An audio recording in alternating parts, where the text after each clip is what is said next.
Hello, welcome to the show. Tremendous honor to have you. Could you introduce yourself, Thank you. please? So I'm Spriha Mukherjee. Thank you so much for having me on board with Pleasure. you, Akash. I'm an applied psychologist and an art therapist, and presently a research scholar as well in the final year of Hmm. my PhD, which is also in the area of art therapy. So I have been working actively in the field of mental health for the past 7 years and in the field of art therapy for the past 5 years. And this has been an incredible experience. I've worked with different organizations in the academic as well as non-academic or clinical forum. So I kind of have had the fortunate, I've been fortunate enough to have the exposure both on the academic as well as the industrial platform when it comes to, or you can say rather, the clinical platform when it Hmm. comes to the practice of mental health and counseling and art therapy. Right. So I've published few research papers as well to share my knowledge with a lot of people out there because I'm on my mission to officially introduce the field to our country, which is my motto, you can say. I'm really excited about it. Right. So this is about me in gist. That's a great initiative. Thank you so much. I really have been inclined towards this ever since I got introduced to the subject Hmm. because I always felt that in our country we are so, deeply inclined towards art and culture, Hmm. be it any of the, religions, be it any of the cultural practices. We see it in some form or the other imbibed in it. Right. So I really felt this is that one kind of a therapeutic practice where not only in a therapy setup but also if in their regular life they can understand the therapeutic properties that these creative Hmm. activities hold, it can help them a lot with their self-management concerns. Right. So that's Right. that's how it fascinated me a lot to work upon in this field and introduce it to the population of India because I feel they have a lot of inclination and knack in it. It's just that they need to polish them to be aware and polish themselves in it in order Right. to practice it. Right. So the topic that we are going to talk on is going to be art therapy and also the legal ramifications of not registering your clinic. So let us start with art Absolutely. therapy. Uh, Sure. could Please you do. define art therapy? Absolutely. So, art therapy is like any other psychotherapy, where a session, a psychotherapeutic session where there is a therapist, a trained psychologist, and a Hmm. therapist in interaction with the client who has a particular mental health concern. Hmm. But normally, in other session, there might be some other technique, or like you see in CBT, DBT, or REBT, Hmm. there's a different kind of a technique that is Right. applied in there. Here, in art therapy, we use art as a medium, as a mode of expression for the client to talk about the concern, to look into the issues that they're facing, to help them with insight creation, reflection, come across interesting observations, and hence find answers to what they are looking for. And why do it over art? So, of course, the field has a lot of art therapy. The field in itself has a lot of techniques, a lot of approaches, which Hmm. has been researched upon and then introduced, as a academic or as a subject to learn. But in general, if you see how art performs with a client in a typical given session, then what happens that there are a lot of things that we in our day-to-day life may not be able to talk about very openly. We Hmm. might have a lot of inhibitions in terms of being judged by the other person. That could be the Right. therapist. Like the therapist will not judge, of course, the psychologist would not judge, but the person may perceive that Hmm. what if this comes across as something very judgmental, or what if this person is taken back, or maybe this person finds it uncomfortable, so they hesitate to actually share about things in words. And that's where art becomes a tool of comfort to help Hmm. them express and talk about these things.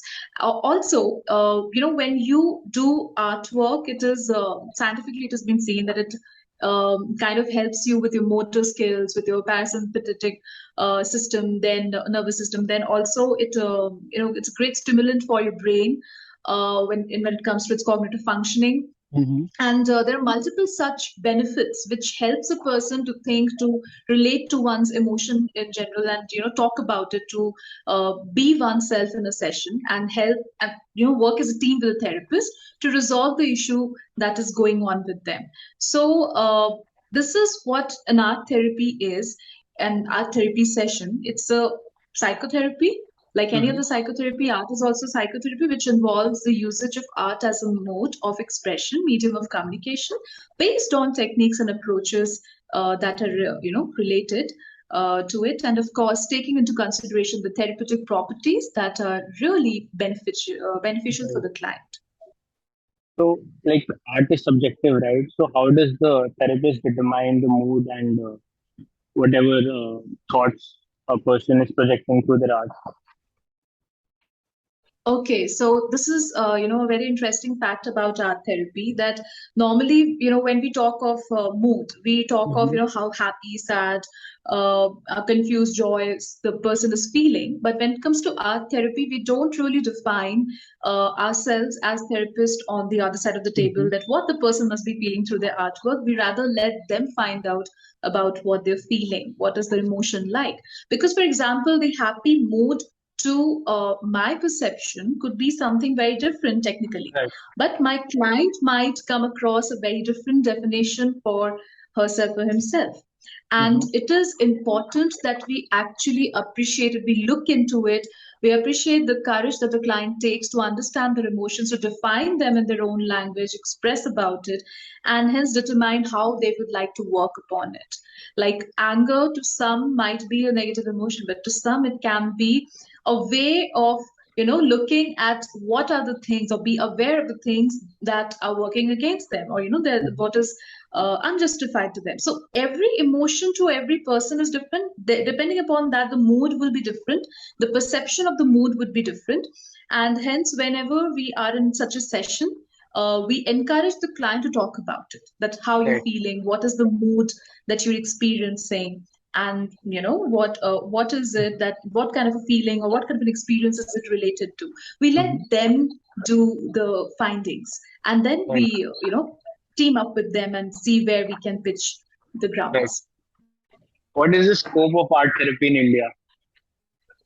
A lot of it, I would say. Right from the school level, we can Mm-hmm. start introducing art therapy as one of the practice where the trained therapists or counselors can work with children to practice therapeutic arts, Mm-hmm. not only in sessions, but even they can help them perform such art activities in their general life, which would be helping them with their cognitive, emotional, and social skills, motor skills. So overall development, early childhood development can be Mm-hmm. complemented by it. Then Right. going forward, college students, adolescents, then college students, then offices. A lot of corporates and MNCs, they already have this practice now, wherein they have introduced mandala coloring and painting, and art parties where they would do a lot of canvas paintings, freehand canvas paintings, and they would Mm-hmm. just de-stress themselves. But I think, to introduce art therapy, the practice of it at a very official and structured level, it can really help improvise the functioning of all these individuals in their own respective platforms and phases of life. So it has a huge scope when it comes Mm-hmm. to job employment, when it comes to its benefit that can be experienced by people. And it is not just limited to the practice of like I've been saying it again and again, that Mm-hmm. it's not just about art therapy as a practice on part of a psychotherapist or a counseling psychologist or someone who's trained into the area. Mm-hmm. But when these people train or supervise someone about the therapeutic properties that art holds, it can become a tool. The therapeutic art is a part which can become a tool for a person's day-to-day life Mm-hmm. management. So I feel that there's a huge scope to it, and Indians already have been inclined towards art and culture ever since Mm-hmm. their time of inception and evolution. So I guess this is a this is a field which everyone can relate to some way or the other, and they can be benefited from it, because this doesn't require any artistic skills. Let me tell you, this doesn't require any artistic skills on part of either Right. therapist or the person who's performing. You need not be an artist, you need not even know a of art. That's absolutely okay. You just have to, draw, express yourself however you want to. So if someone wants to practice art therapy, what can they do? Yes, one has to be qualified as a psychologist, number Mm-hmm. one. If you want to practice as an art therapist or art therapy, then you have to be qualified as a Mm-hmm. psychologist. Like you need to have masters in psychology. If you are doing a masters in art therapy, nothing greater than that.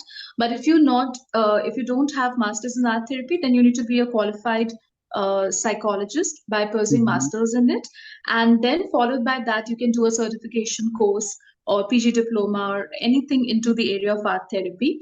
And yes, you can also pursue it along with your masters if you wish to. But Right. these two combination has to be there in India Mm-hmm. at present, where we don't have much of options to go for art therapy education, very limited. Official, like if I say degree oriented Mm-hmm. education, like diplomas and degrees, they're very limited.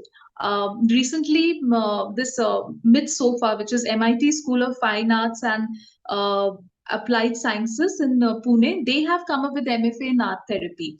And it has been introduced by Ma'am Sangeeta Prasad, who is an art therapist, registered art therapist with American Association of Art Therapy. And she has very passionately worked towards it, what I could understand through her work. So this is something which is a very new opportunity for a lot of them Mm-hmm. out there who would be wanting to pursue an official degree in the area. And other than that, there are plenty of certification courses given in the field of art therapy by a lot of people. Mm-hmm. So one can look into that as well. And I would also like to give credits to this organization.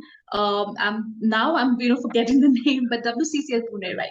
So Right. WCCL Pune, they were the first people to come up with an initiative of introducing art as a therapeutic tool.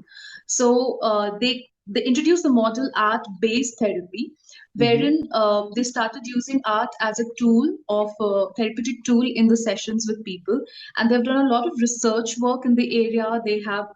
These researchers are published ones, both international and national level. They have worked very thoroughly in this in order to introduce such a practice to the country. So, plus Wim Hans Hospital, they were the first people to actually come across with the understanding that art is also equally important for Mm-hmm. one's mental health and can benefit one's mental health functioning.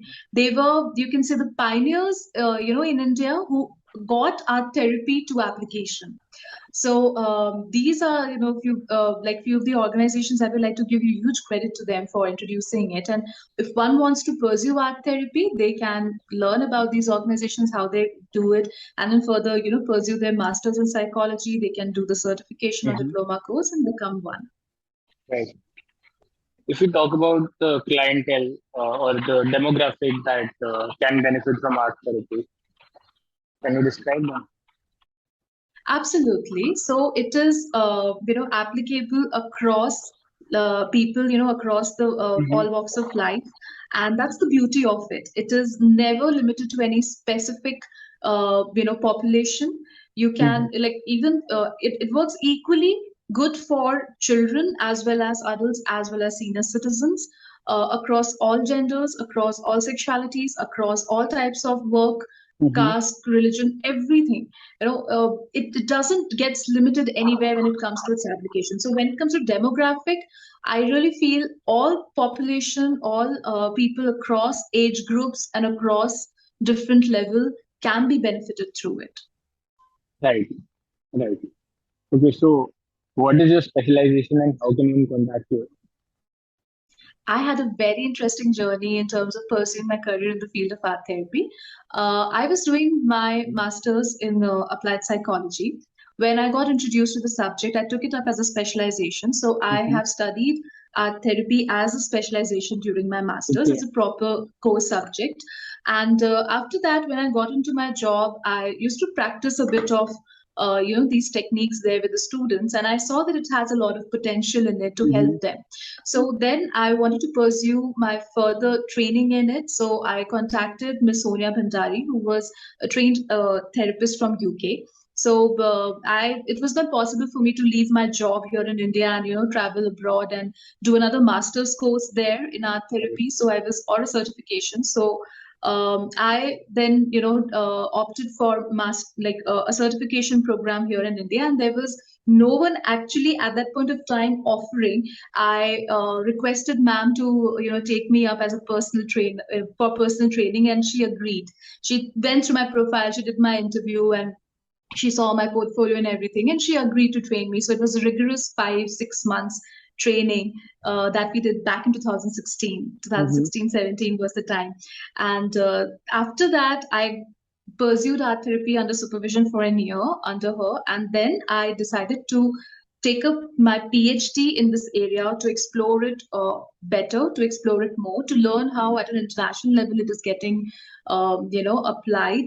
And that's how I got a lot of exposure. I started presenting a lot of conference papers and publishing papers, doing a lot Mm-hmm. of research work into the like how art therapy has got developed into other countries, and what is the potential of here in India. So now I'm at a stage where I can literally say that yes, I'm an art therapist who's trained, qualified, practiced, holding experience, and I feel very happy, fortunate, and confident about the same. Mm-hmm. So, how can someone contact you for consultation? Sorry. How Okay, can how someone? can someone Yeah. contact me? They can connect with me through my email ID, cafeofarttherapy@gmail.com. They can Mm-hmm. connect to me through my LinkedIn profile.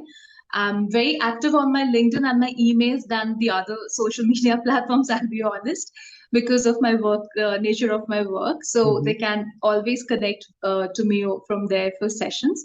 And if in case, if not even for sessions, but if someone would like to be aware of how to pursue a Mm-hmm. career in this field in the country, since it is at a very developing stage, or what should be the best thing to go for. I'm always up to help them. I would rather love to do it. So, moving on to the topic of if you're a mental health practitioner, why is it necessary or helpful to register your clinic? It is very important in my personal experience. I would share, Mm-hmm. Akash. See what happens that here in our country, we are, Mm-hmm. like I said, we are at a developing stage. Now we have license for the clinical psychologist, which is RCI, but for the non-clinical psychologist, we don't have a licensing body yet, specifically for creative therapies. We have international bodies licensing them for sure, but no Indian regulated body, has come up. Any council or body has come Mm-hmm. up yet. So it is very important that even though you hold the qualification, suppose someone has pursued their education from Mm-hmm. abroad and they've come back to India and they're also wanting to practice. Either ways, I would say it is always great to register your clinic or your brand and then go about giving sessions to individual, because number one, it the legal assurance.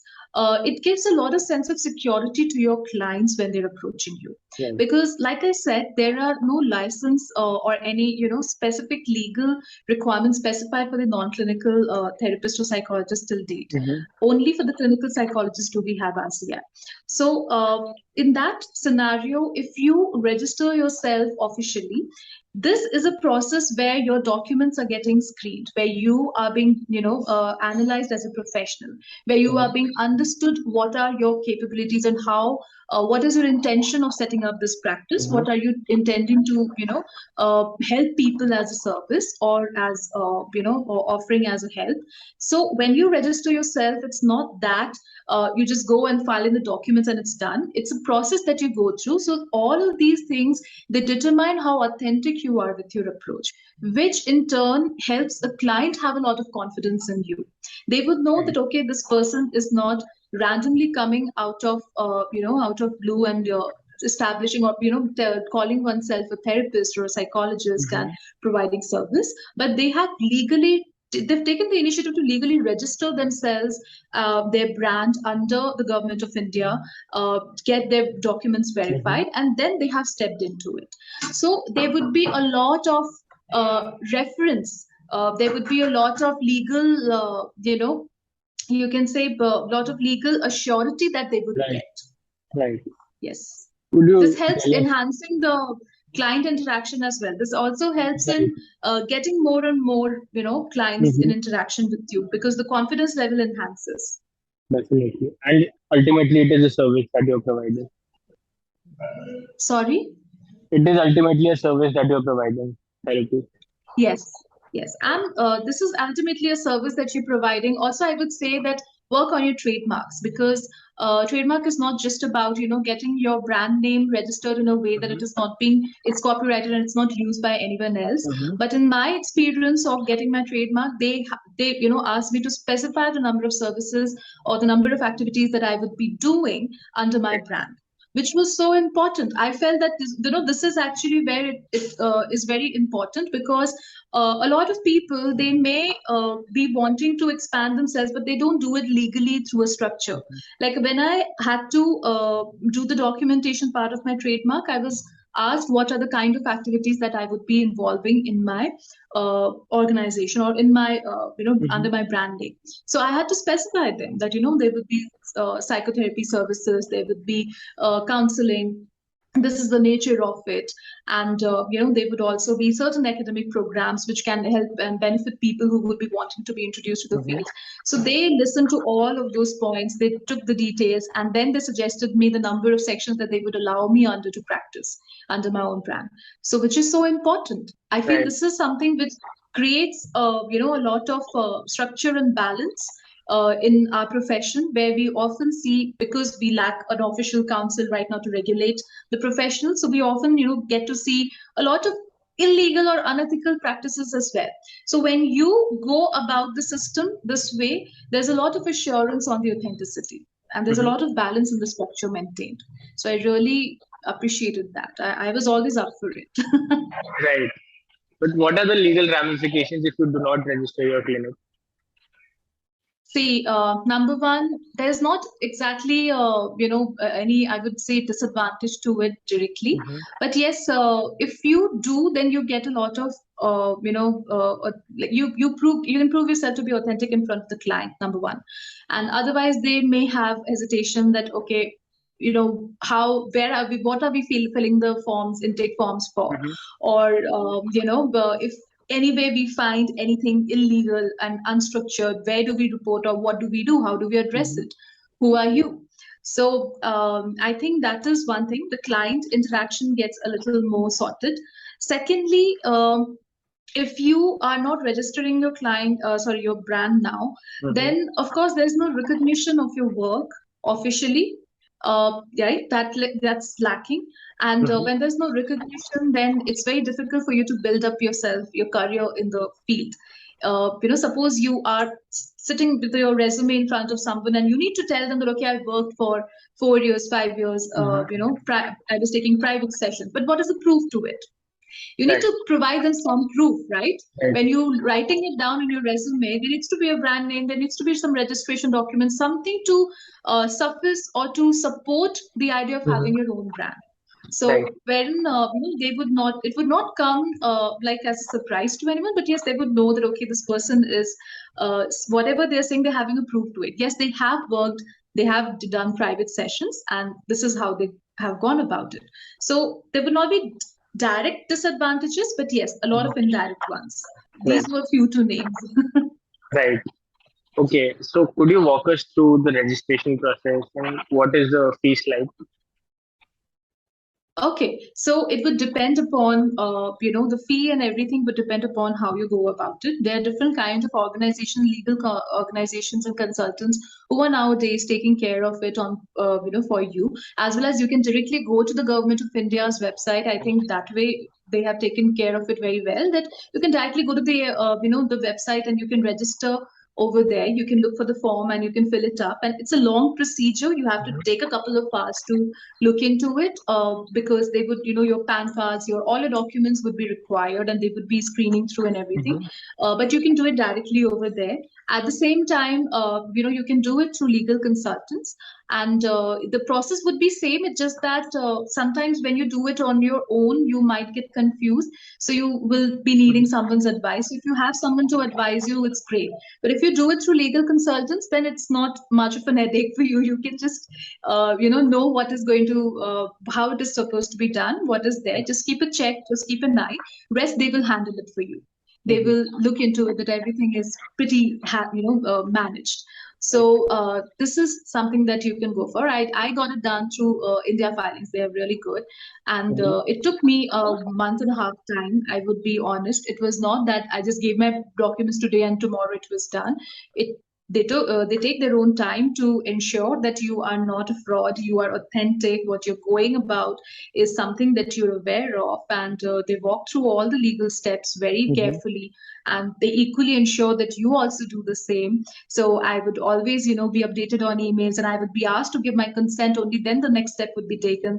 Right. So it was a very it was a long procedure, but at the same time very beautifully structured and Mm-hmm. assured. So for me, it was a great experience that ways as well. I got to learn a lot that Right. how one can be legally responsible in terms of registering oneself as a brand.